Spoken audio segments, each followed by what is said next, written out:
তোমাকে ছেড়ে আমার এক মিনিটও থাকতে ভালো লাগে না জানো। অফিসে না গেলে হতো না। পাগলি কথা কার অফিস টাইমটুকু ছেড়ে আমাকে থাকতে পারছো না? যদি আমি কখনো মারা যাই? চুপ, একদম উল্টোপাল্টা কথা বলবো না। আরে যা, ভুলে তোর ভাবের মন্ডলী চলে এসছি রে। হ্যালো ম্যাডাম, আপনার স্বামীর গাড়িতে বোম লাগানো কমপ্লিট।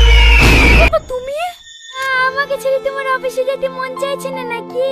না, ভুলে তোমার মোবাইলটা নিয়ে চলে গেছিলাম তো, আমার মোবাইলটা নিতে আসলাম। আমার মোবাইলে চলে গেছিলা? চাবিটা আমাকে দাও। কেনে স্যার? একাই চলে যাব।